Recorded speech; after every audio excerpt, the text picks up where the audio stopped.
আসসালামু আলাইকুম ওয়া রাহমাতুল্লাহি ওয়া বারাকাতু। বিসমিল্লাহির রহমানির রহিম। প্রিয় বন্ধুগণ, আজকের ভিডিওতে আপনার সাথে এমনই এক ভিডিও শেয়ার করতে চলেছি। এই ভিডিওটি দেখার পর আপনার অন্তর আত্মা ছুঁয়ে যাবে।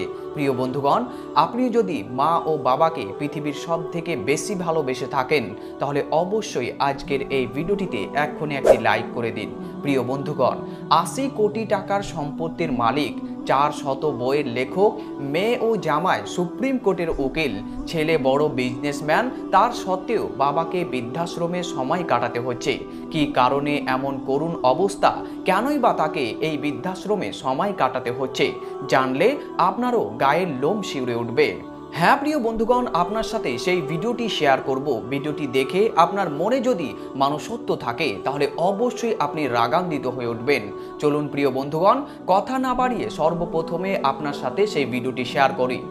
সর্বপ্রথমে আপনি সেই ভিডিওটি দেখুন, তারপরে এই ভিডিও সম্পর্কে এবং ইসলামে মা বাবার কি গুরুত্ব রয়েছে সেই সম্পর্কে আলোচনা করব ইনশাআল্লাহ।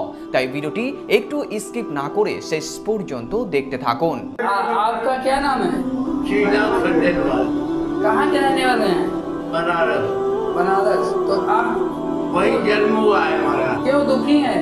जी, क्यों दुखी हैं आप? क्या हुआ? यहाँ क्यों आए हैं? हमको निकाल दिए हैं, तो किन्होंने निकाला? जायदाद सब छीन के निकाल दिए। किन्होंने?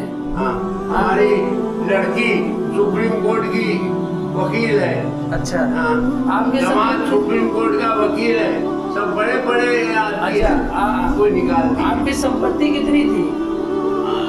कम से कम इस समय 80 करोड़ की।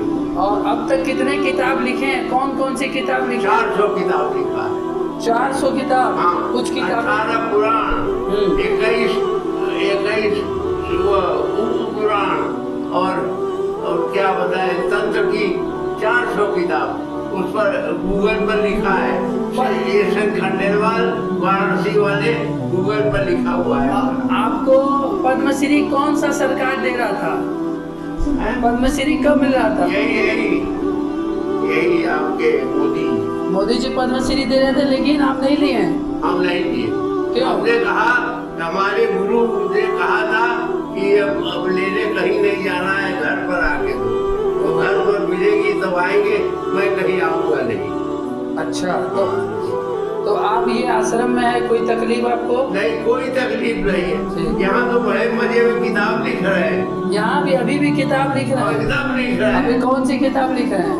पुराण, अभी हमारी 3 पुराण छपी है। कोई गुरु जी ने देखा है, सब आपके लोगों को बांटा है हमने। अभी भी पुराण आप लिख रहे हैं और अब छाप लिख रहे हैं ऐसी पुराण जो इंग्लिश में है, हिंदी में है ही नहीं। इंग्लिश में लिख रहे उसका हैं? नाम है नरसिंह पुराण। इंग्लिश की मंगवाया है, उसका संस्कृत में संस्कृत है और इंग्लिश है। ठीक है। हाँ, उसका हिंदी में करेंगे। बिटिया और बेटे से दुखी हैं आप? जी बिटिया अपनी बेटी और बेटे से दुखी हैं? नहीं, सब से दुखी हैं। किससे?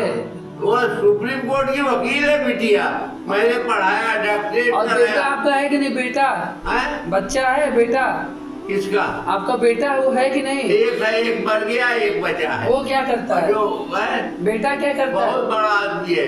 क्या नाम है? साल का 50 लाख का जायदाद पाया है। क्या नाम है बेटे का? अनूप खंडेलवाल। कहाँ रहता है वो भी? बनारस। अनूप खंडेवाल। वो सब निकाल दिए हमको, कह दिए कि लाद के फेंक देना।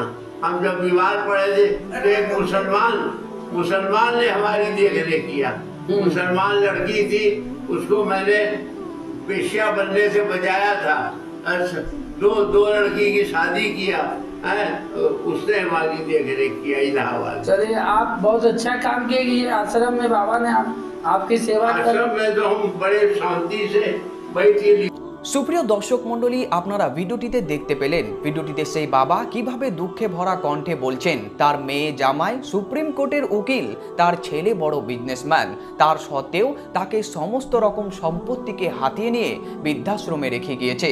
তাকে যখন এখানে রেখে যাওয়া হয় তখন সে অসুস্থ অবস্থাতে ছিল, তাকে দেখতে পারবে না, তার পেছনে সময় দিতে পারবে না, যার কারণে তাকে এইভাবে বৃদ্ধাশ্রমে ফেলে দিয়েছে। আল্লাহ ভালো করুক সেই মেয়েটির একজন মুসলমান মেয়ে এই বৃদ্ধ মানুষটিকে দেখে তাকে দেখাশোনা করে এবং সে অসুস্থ অবস্থাতে তাকে আবারও সতেজ এবং সরল করে। বর্তমানে এই লোকটি এখনো কিছু বই লিখছে এবং এখানে বৃদ্ধাশ্রমের লোকেরা তার দেখাশোনা করছে। সুপ্রিয় দর্শক মণ্ডলী, এইভাবেই তার জীবন এখন অতিবাহিত হচ্ছে। প্রিয় বন্ধুগণ, ইসলামে মা বাবার গুরুত্ব সম্পর্কে কি বলা হয়েছে? রাসূল সাল্লাল্লাহু আলাইহি ওয়াসাল্লাম বলেন, বাবা মা হলো তোমার জান্নাত এবং জাহান্নাম। অর্থাৎ তুমি যদি ইচ্ছা করো তাহলে তাদের খেদমত এবং উত্তম আচরণের মাধ্যমে জান্নাত অর্জন করতে পারবে, আবার ইচ্ছা করলে তাদের অবাধ্য হয়ে জাহান্নামেও প্রবেশ করতে পারবে। ইবনে মাজাহ শরীফের হাদিসে এটি বর্ণনা করা হয়েছে।